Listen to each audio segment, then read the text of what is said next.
There is one hidden risk of stretching that almost no one talks about. And in today's video, I'm going to reveal what that hidden risk is and how you can avoid it so you can remain safe in your stretching for years to come. If you don't know who I am, my name is Will Harlow and I'm the over 50s specialist physio here at HT Physio in Farnham. And today we're going to be talking about one of the big risks of stretching that not many people know about, but that can be remedied quite easily provided you know how. So stretching is a great form of exercise. I encourage it a lot to over 50s. It helps with stiffness and tightness, and it can really improve joint pain as well. So I'm going to show you what this hidden risk is in just a moment. But before I do, I just need to let you know that this advice and the exercises shown in this video are not going to be suitable for everyone. Please do get checked out by your doctor before you give them a try. And if they cause you any pain, just avoid them. Anyway, let's have a look at the hidden risk and how to avoid it now. The hidden risk of stretching that nobody tells you about is this. When you increase your flexibility, unless you do something about it, you have also decreased your control over a movement. Now, this is a lesson that I personally learned the hard way. So many of you have heard me talk before about my dodgy shoulders. I injured them playing sport many times over, so they became very lax to begin with. Then they became very tight as my body tried to protect me. So I ended up, after a year or two, with not that painful shoulders, but very stiff shoulders. They couldn't move that well. And I felt that my gym performance was being compromised by the fact that I didn't have very good range of motion. So what did I do? I started a really rigorous stretching program for my shoulders, and it worked. I got loads more movement back in my shoulders. Now, I got back into my gym regime, initially felt pretty good, but after a few weeks, I was finding I was getting some niggles in my shoulder, especially around the rotator cuff and near the joint line. And every time I would bench press particularly, I could feel my shoulders screaming at me. I also felt a little bit unstable. I felt like my elbows were kind of moving up and down during the movement, which had never happened before.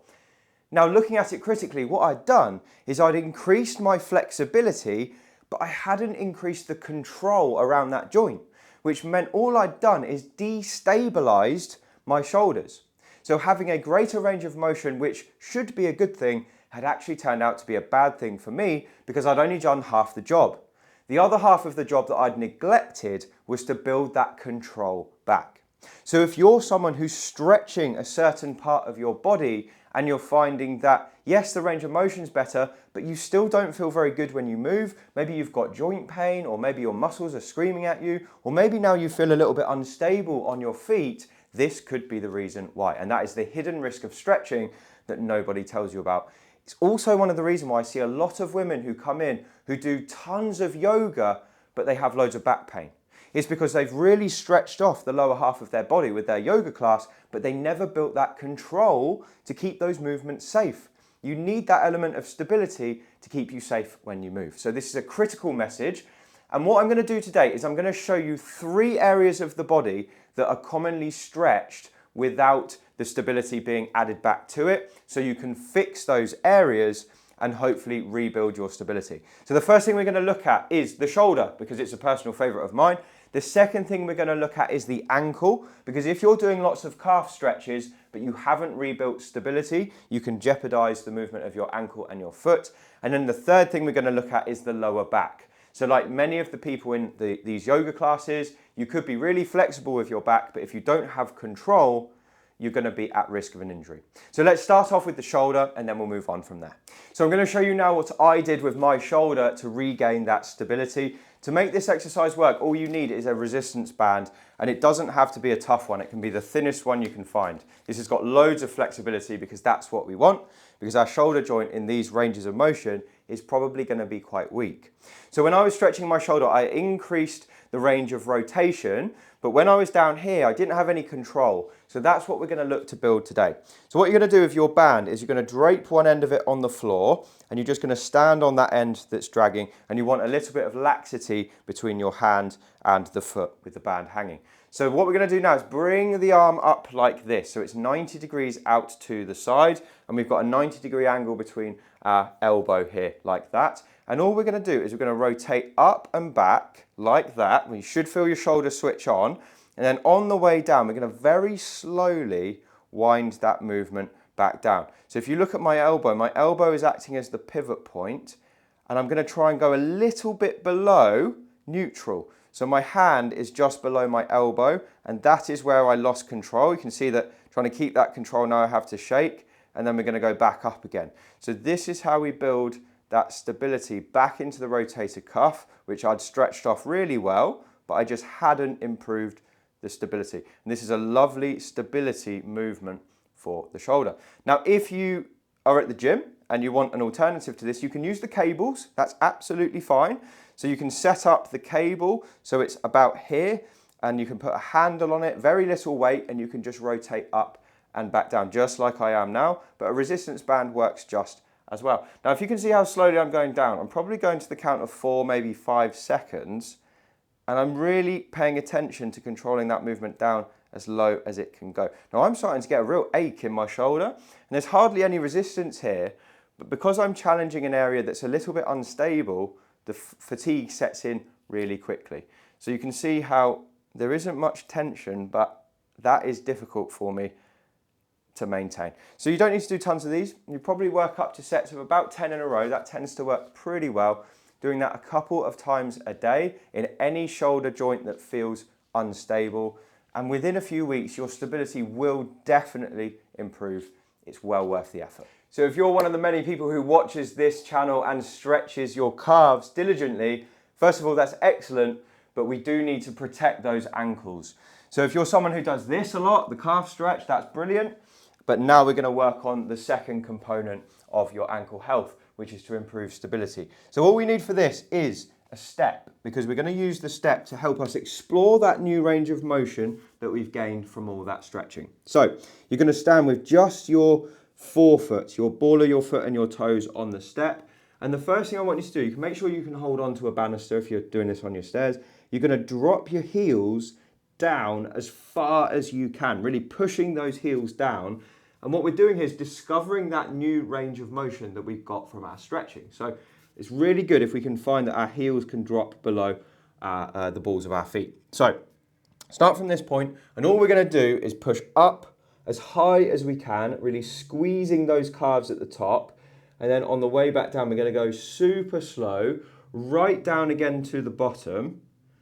And again, force those heels down as far as we can. Now, the reason we're doing this is so we can tap in to that new couple of degrees of movement that you've unlocked from all your stretching. And then when we drop all the way down and find that new range of motion, which is about here for me, I want to be able to make sure I can contract the muscle from there to push me back up. Because if you're still quite weak in that new range of motion, you might be able to do this as a heel raise, but going right down as far as you can, it might be more difficult for your muscles to contract. So it's a really good way to shore up the ankle, especially if you're increasing the movement so you don't suffer with a loss of control. So hang down there for 2 seconds. That's what I would recommend. So you're giving it a nice pause at the bottom in that stretched position, and then we contract and go up. So it's quite quick on the way up, really slow on the way down. Now, I'd recommend for most people, you do somewhere between 15 and 20 of these in a row. So more repetitions with this tends to work better. And you'll start to feel a nice ache in your calf muscles as you're working through the set. And we want that ache. That ache is really good. It means you're working the muscle to fatigue. And then once you've done a set of those, you can either pause and do another couple of sets with a rest in between, or you can come back to it several times a day. Either method works really, really well for building up some more stability. Before we go any further, I just want to tell you about a very special bonus I've created for viewers of this channel. It's called the Complete Guide to Building Muscle and Strength over the age of 50. And if you're someone who is a little bit confused about how to go about starting the process of building muscle and strength, you don't know what equipment to use or what exercises to choose, this is perfect for you. It's an exclusive 25-minute video that you can't find anywhere else, where I teach you all the ins and outs of building muscle and strength specific for people over the age of 50. So it's one of the best things I've created. I'm giving it totally for free to viewers of this channel. All you need to do is scroll down below this video. There's a link in the description where you can sign up. I'll send you the video straight away and you can get started. It's some of my best info, and if you use it, I hope you enjoy. The final exercise we're going to do today is going to shore up your lower back. If you're one of the many people who spends time stretching your back and stretching your legs to help your back, but you don't do much to improve the stability. So this exercise is called the curl up, and we're going to do it in my own variation, which is probably different to how you've seen it done online before. So we're going to start off on a nice stable surface lying down. You can use your bed, but it's probably best done on a mat on the floor if you can get up and down. If you can't, your bed is just fine. So don't worry, this doesn't rule anyone out. Right, so you're going to start off lying flat with your knees bent up, and you're going to have your hands resting on the front of your legs like this. And what we're going to do is just tuck your lower back down into the bed. So we're flattening the lower spine. So we're going from here, which is relaxed, to here. So close that little gap off by activating your core. And that's exactly what we do when we activate the core. Then we're going to pull our tummy button in towards us. And this should now feel like, if someone goes like that you're well protected. It should feel like your abdominals are switched on to stop the fingers from getting any deeper into your abdomen. So, hands on legs. We're going to maintain that contraction. And all we're going to do here is lift the shoulders and the head as high as we can go without the lower back moving at all. So ideally, we just want to touch the top of the knee, and then we're going to slowly come back down. So again, keep it flat, lift up, curling the head and the shoulders up, just touch the top of the knee, and then slowly back down. And notice on this one how I'm actually pausing slightly at the top. So I get to the top of the movement. I can't go any higher without my back coming off the floor. I'm going to pause for a second. My abdominals are switching on. They're feeling like they're activated right there.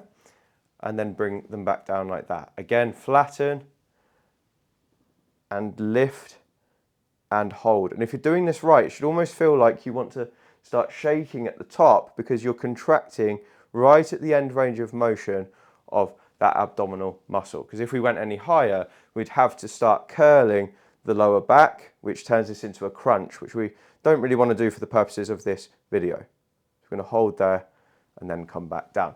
Now you're going to keep going until you get that working ache at the front of your tummy. That's your abdominals working really hard. You can pause then for a minute, maybe try again. If you can do that 3 times in total, that would be brilliant. Alternatively, you can do 1 in the morning, come back to it a couple of times later in the day if that's better for you. Personally, I'd do it all in one go because otherwise you have to keep going to lie down. But that is a great way to strengthen up the core, keep the lower back safe, which means that as you stretch more in your lower back and you unlock a greater range of motion, you've now stabilized the area as well, which means your stretching has become safe. So hopefully that's helped you to secure your lower back. So that's the hidden risk of stretching that nobody tells you about. I hope you found this video useful. If you've got something new from it, then please do drop a comment below and let us know, because it does help us to improve these videos for you guys in the future. And if you want to get more from me, there's loads more advice and exercises like the stuff you found in today's video inside my book. It's called Thriving Beyond 50, and you can find it on Amazon using the link below. It's got loads more stuff inside that will help you to remain healthy, strong, and mobile. Anyway, thank you so much for watching. I really appreciate your time, and I'll speak to you again on the next video.